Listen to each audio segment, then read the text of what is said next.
This has serious implications for the Minnesota Vikings, as a recent report has revealed the plan for Jordan Addison is not as clear as it may seem, with Kevin O'Connell speaking out about this, and the Vikings wide receiver room really up in question. We're going to be breaking down what these reports are saying, what this means for the Vikings going forward, as well as what this team could look like as we head towards the draft and next season. We're going to be breaking that down all here in this video. Very quickly, before we jump into it, be sure to hit the sub button if you haven't already. We noticed that just over 70% of you guys watching right now are not subscribed to the channel, so if you're looking for a spot for all of your Minnesota Vikings news, you're in the right spot. Hit the sub button, join us here on the channel. We're covering everything Minnesota Vikings. But without any further ado, Griffen, we got a lot to cover today here in this video when it comes to the wide receiver room. Now, the wide receivers are not something that we've really had much of an issue with as of late, but a recent report coming out from Kevin O'Connell kind of discussing the possibility of a suspension for Jordan Addison to start the season after some legal trouble last year really is raising a lot of questions when it comes to the Vikings wide receiver future. Now, we're going to pull up this one, going over the contract first, because we know the whole instance that happened with Jordan Addison twice in his career so far, causing these issues for the Minnesota Vikings and himself. But Addison's fifth-year option will make him a minimum of $16 million a season and could jump to over $20 million if he makes the Pro Bowl next season.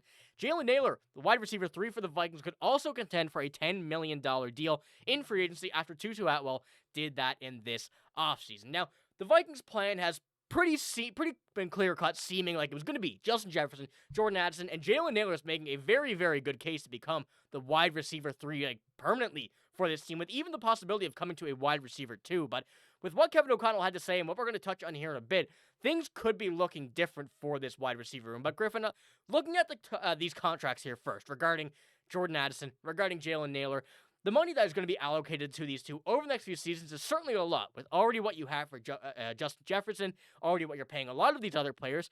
How do you think the Vikings are going to go about these contract talks? Do you think they're going to be potentially moving on from one of these guys, going to the draft this year, going to a free agency pick next year? What do you think is going to happen with this? Well, I think obviously the salary cap is going up every single season, so that's going to work in Minnesota's benefit in this situation. But on the Jordan Addison side of things, they're definitely going to pick up that option. But what I'm concerned with is if he hits that incentive point, then he's going to want an extension before the end of that fifth-year option or before that season even takes place. We saw how T. Higgins kind of did the similar kind of thing where it wasn't a fifth-year option, but he was going in the final year of his deal. He wanted to make sure he had a deal done before he was playing for this season, which is a trend that we're starting to see a lot more now with athletes, particularly football players, where they almost are willing to sit out the final year of their contract here if they can't get a deal done before they step on the field, which is kind of insane because if you're another team, that's got to be looking at that going, that's got to hurt your free agency stock for sure, or make teams not want to go after you in free agency. But with this, I think with Jordan Addison, there's been a lot of controversy, I guess, as well, and a lot of history, like you were saying, where a lot of off the field stuff has happened with him, and it hasn't really given the Vikings the best kind of look, especially with how team culture and just overall reception around the league is very glowing for this team. So it's not exactly the best look for them. However, if he can get his act together this final season, that would be an incentive I think Minnesota should throw in there where, hey, you have to keep your act together in order to have this happen, where even if it doesn't matter if the league suspends you, if it doesn't meet our code of conduct, that's where we're going to have to step in. That's where it's going to be a problem. On the Jalen Nailor side of things, though, Tutu Atwell is not even close to as good of a wide receiver as Jalen Nailor is, and yet he got a bag like that. So it's going to be interesting to see what he does this season, especially if he's able to jump in that wide receiver 2 spot. There was a few times last season where I picked him up in fantasy because he was very valuable. Was he a touchdown or bust kind of wide receiver? At times, but there was other games where he was really solid and reliable for some good rack yards and some good possession catches that were really solid for the Vikings at the time. So yeah, is he worthy of a massive bag? Not necessarily. However, if he's willing to take a pay cut to say Minnesota so he's not getting what a guy like Tutu Atwell got, let another team overpay for a guy like Atwell. But if he knows what his value is, even though I'm not saying that he's not worth that, but for this Minnesota team, I think he fits in better as that wide receiver 3. And I think if he were to go to a team trying to be a number 2, it might be a little bit tougher for him. Yeah, I like what you said about Jordan Addison having that incentive there in his contract. Obviously, he is a phenomenal wide receiver. There's no doubt about that. But things off the field need to be sorted off the field, and there's no denying his playing career this far in the NFL is very, very good. But obviously, these legal things come first, and obviously that can be a problem for the Minnesota Vikings because, as you said, they look like a kind of the face of the NFL at this point. Obviously there's the Chiefs and everything, but the way that the Vikings did last season, the way that the NFL is really treating the Vikings here in this offseason really seems like that they're going to be like the new face of the NFL. And the face of the NFL don't want to have a thing like this going on. So I do think that this could be a very good option if they can obviously work things in well to his contract and keep him here, because he's no denying it. He's a great talent, but obviously you don't want to have stuff like that where you're really uncertain about if your wide receiver will play to start a season or not. And so kind of where it comes down to all of this. Kevin O'Connell just spoke about the idea of potentially missing a few games from Jordan Addison this year due to that suspension. This is what he had to say on the topic. I think we basically went through that last year with Jordan missing games. We essentially, for 2.5 games, didn't have him. And we were able to beat the San Francisco 49ers, who ultimately were not great last season, and the Houston Texans, with Jalen Nailor playing huge roles in those games. And as you mentioned, Griffen, as well, I also picked up Jalen Nailor a few times in fantasy, and he worked out well. And obviously, in his limited touches, I guess we can say, for the remainder of the season, it really felt like he was getting more and more trust from not just the Vikings, but everybody in the team as well. Coming into these last few games of the season, we saw him get a lot more targets, whether or not it was the big boom or bust play, but he was getting these 40-yard catches every game or so, it felt like. So I do think the Vikings trust every wide receiver they have in this lineup, as well as now having Rondale Moore on this lineup. I think they set themselves up right for what could happen this season with that, and if it does come down to it, they could have some other moves to be made this season, in season, but also next free agency is what we're going to be talking about here in a little bit. Could have some pretty big impacts on this decision. Now, remember looking at Jordan Addison's contract right here. This one's Jalen Nailor. Look at Jalen Nailor's contract here in this upcoming season. He's not making not too much. Obviously, going into these little contracts here like this, it's pretty fine. Rookie deals are all fine and like that. And we head over to this one, which I apologize, is Jalen Nailor's. Last one was Jordan Addison.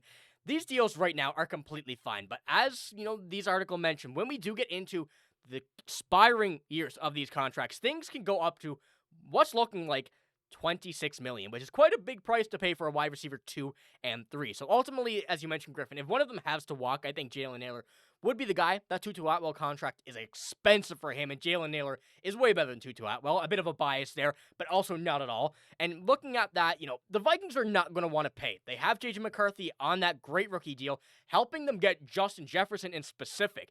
You really can't go out and pay these 2 other wide receivers a large amount of money along with the rest of the team, to be able to build this team into contender they want. So that's where another thing comes in here, which is the draft. There is still a sound argument to the draft a receiver in the middle rounds of this draft to not only replace Jalen Nailor in the short term, but potentially replace Addison, whose contract expires after the 2026 season. Now, I could not find a specific graphic going over these middle tier wide receivers, because we know that the Vikings are not going to spend what's likely their first and third round pick, which they currently have on a wide receiver here yet, but there's a pretty good chance in my mind that they go out, get that extra little depth piece for the wide receiver core on this team, and really potentially move them into a bigger role as the season and next season go on. So, Griffen, what do you think about the draft? I know we're going to touch on the free agents here in a bit, but when we're looking at the draft this year, the Vikings have little picks with a lot to do. So what do you think they're going to kind of make with this?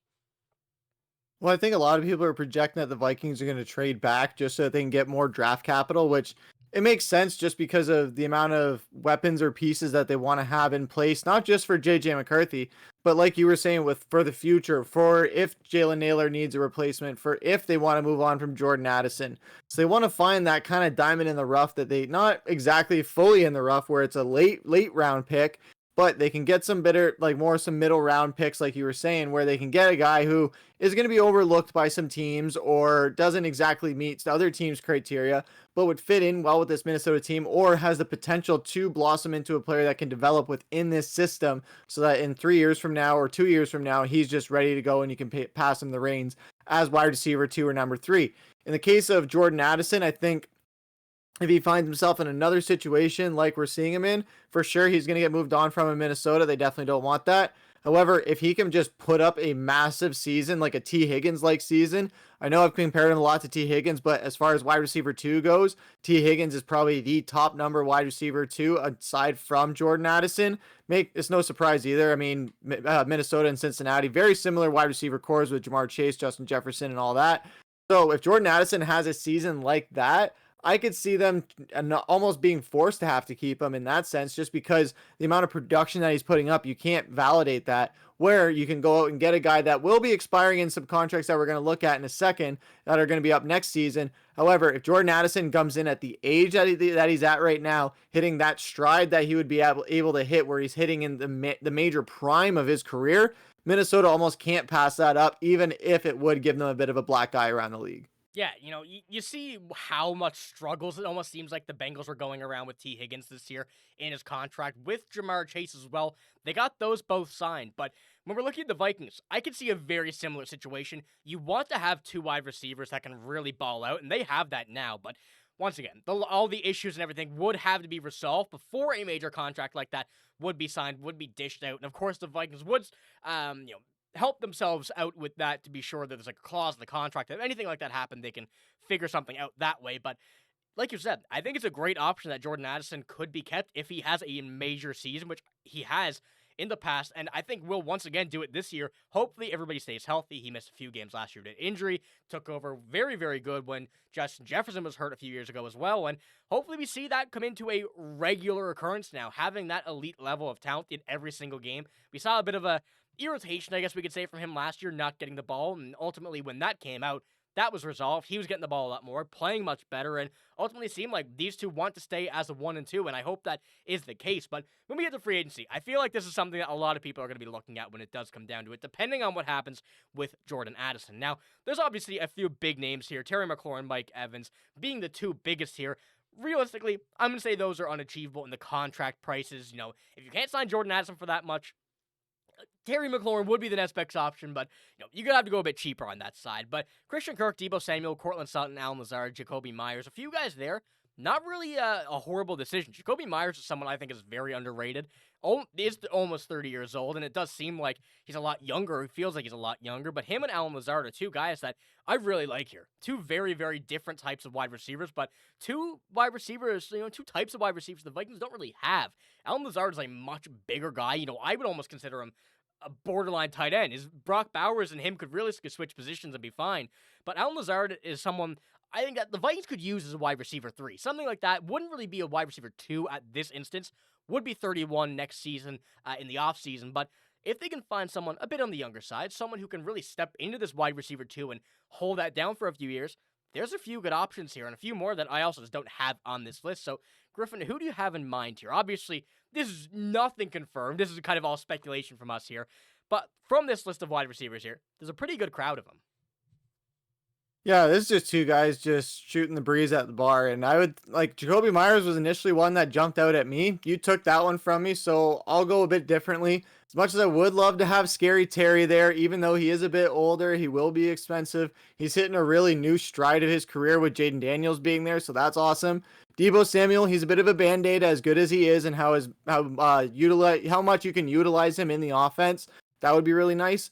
However, I'm looking at Cortland Sutton right there, because I think with Cortland Sutton, much like Terry McLaurin, we saw Cortland Sutton hit a stride that we didn't see him hit before.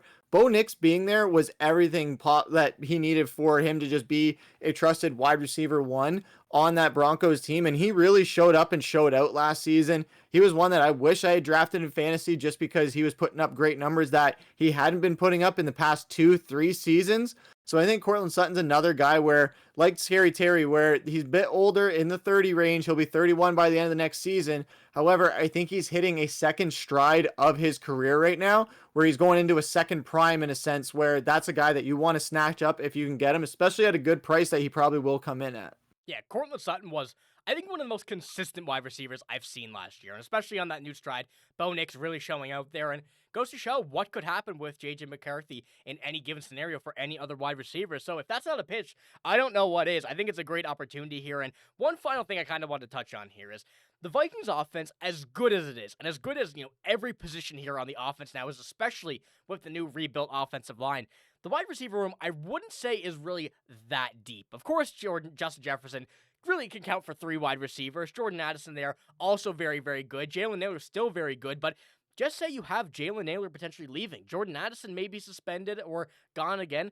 You're then left with Justin Jefferson and Rondale Moore. And when you think about it that way, and considering this article is going over the potential of both these guys leaving, the Vikings would need to find someone else and someone else to have a major impact. So I think that's where those free agents really come in and can really put it into a perspective that they could be a realistic option. So I wanted to let you guys think about that. Let us know in the comments below who you would want to see potentially out of the draft, first of all, but also in that list of free agents that we just had, or any other ones that, of course, could be a free agent. And with the way Jaden Daniels, I think, as much as we like Scary Terry, he may be off the board the way with him and Jaden Daniels are playing, but there's a lot more other opportunities, a lot more players that may, get waived or whatnot. So let us know in the comments below who you think would fit into this team. But Griffen, do you got anything else before we finish this video off here? It's been an exciting offseason. I can't wait to see what happens leading into the draft because there's a lot of speculation that the Vikings are going to trade back. So we're going to have some videos on that as far as which ones are being proposed or which ones we could see. So it's going to be exciting to dive into that and then get into draft day where we see that probably they're going to make some moves. I know Kwesi likes to make some moves around draft day, and how the Vikings go into the draft and where they pick isn't always what they end up with. So it's going to be interesting to see that for sure. Yeah, I cannot wait for the draft. I'm super excited, but yet nervous. I trust the Vikings. I trust Kwesi, and I really want to see some trades here at this draft. So let us know what you think about all of this stuff here in the comments below. But that's all we got in this video. If you did enjoy, give it a like, hit the sub button as well. But we're signing out. Thank you for watching. Hope you have a great day. See you later.